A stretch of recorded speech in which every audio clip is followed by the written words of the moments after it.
আপনারা চাদর পরেন না? শীতকালে রাসূল সাল্লাল্লাহু আলাইহি ওয়াসাল্লাম চাদর পরতেন। রাসূল সাল্লাল্লাহু আলাইহি ওয়াসাল্লাম নাজরান দেশ থেকে আনা একটা চাদর পরেছেন, গলিজুল হাশিয়া। যেই চাদরের এই কর্নারের ডিজাইনটা ছিল খসখসে। কি ছিল? হঠাৎ এক বেদুইন এসে রাসূল সাল্লাল্লাহু আলাইহি ওয়াসাল্লামের চাদর ধরে টান দিল। টান দেওয়ার সাথে সাথে রাসূল সাল্লাল্লাহু আলাইহি ওয়াসাল্লামের ঘাড়ের এই চামড়া ছিঁড়ে গেল। এই খসখসে যেহেতু ডিজাইন চাদরের, ওই খসখসে ডিজাইন ঘাড় আর কাঁধের এখানে যখন টান খেলো, ওই খসখসে ডিজাইনের দাগ বসে গেল, রাসূলের চামড়া ছিঁড়ে গেল ঘাড়ের। সে টান দিয়ে বলে, ইয়া মুহাম্মদ মুরলি মিন মালিল্লাহ। আসছে ভিক্ষা করতে, মূলত ভিক্ষা চাওয়ার ডিজাইন দেখছেন? যার কাছে ভিক্ষা চাবে চাদর ধরে টান টান এসে বলে, বেদুইন তাদের মধ্যে সভ্যতা ছিল না। ইয়া মুহাম্মদ, ও মুহাম্মদ মুরলি মিন মালিল্লাহ, ও মুহাম্মদ আমার খাওয়ার মতো টাকা নাই, তুমি আদেশ করো বাইতুল মাল থেকে যেন আমারে কিছু টাকা দেয়। আসছে ভিক্ষা করতে, ভিক্ষা করতে আইসা চাদর ধরে দিছে টান, ঘাড়ের রক চামড়া ছিঁড়ে গেছে। রাসূল সাল্লাল্লাহু আলাইহি ওয়াসাল্লাম ব্যথা পেয়েছেন। ফালতাফাতা ইলাইহি রাসূলুল্লাহ, আল্লাহ রাসূল সাল্লাল্লাহু আলাইহি ওয়াসাল্লাম তার দিকে তাকালেন, তাকিয়ে ফাদাহিক একটা মুচকি হাসি দিলেন। আমি রাস্তা দিয়ে চাদর গায়ে দিয়ে হাঁটতেছি, এক ফকির আইসা কয়, ভিক্ষা দেন, টাকা দেন বলে আমার চাদর টান দিছে, আর ওই চাদরে আমার ঘাড়ের চামড়া ছিঁড়ে গেছে। কি করবো আমি? আপনি কি করবেন? হ্যাঁ, কোনি?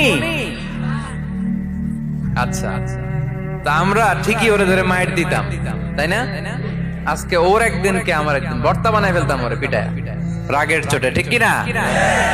আল্লাহ রাসূল সাল্লাল্লাহু আলাইহি ওয়াসাল্লাম try to think about it, try to ponder on the story. এই moral of the story কি? রাসূল সাল্লাল্লাহু আলাইহি ওয়াসাল্লামের প্রফেটিক স্টোরি থেকে আপনাকে ভাবতে হবে। ভিক্ষা করতে এসে চাদর ধরে টান দিয়ে ঘাড়ের চামড়া ছিঁড়ে ফেলেছে, রাসূল তাকিয়ে মুচকি হাসি দিলেন। মুচকি হাসি দিয়ে বললেন, যাও বাইতুল মাল থেকে কিছু সম্পদ ধরে দিয়ে দাও। কি নবী ছিলেন! তার মানে উনার গায়ে যত আঘাতই আসতো কখনো উনি রাখতেন, তবে মাঝে মাঝে রাখতেন। যদি আল্লাহর বিধান লঙ্ঘিত হতো তখন বিশ্বনবী রেগে যেতেন। আল্লাহর জমিনে আল্লাহর বিধান লঙ্ঘিত হলে এই লোকটা রেগে যেতেন, প্রিয় নবী, তখন সহ্য করতেন না।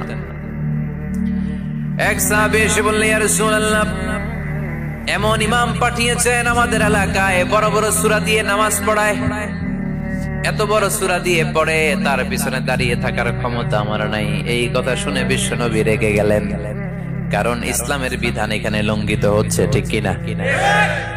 এত রাগলেন, চেহারা আগুনের গোলার মতো লাল হয়ে গেল। ওই সাহাবীকে ডেকে পাঠিয়ে ধমকালেন, খবরদার, তোমরা মানুষকে দিন থেকে ভাগিও না, সহজ করে ইসলামকে উপস্থাপন করো। জামাতের ইমামতির চান্স পেলে লম্বা কেরাত করো না, একটা মিডিয়াম স্ট্যান্ডার্ড রেখে কেরাত করবা, কারণ তোমার পেছনে অসুস্থ লোক থাকতে পারে, মুসল্লি, মুসাফির থাকতে পারে, তাই না? আপনারা চাদর পরেন না? শীতকালে রাসূল সাল্লাল্লাহু আলাইহি ওয়াসাল্লাম চাদর পরতেন। রাসূল সাল্লাল্লাহু আলাইহি ওয়াসাল্লাম নাজরান দেশ থেকে আনা একটা চাদর পরেছেন, গলিজুল হাশিয়া। যেই চাদরের এই কর্নারের ডিজাইনটা ছিল খসখসে। কি ছিল?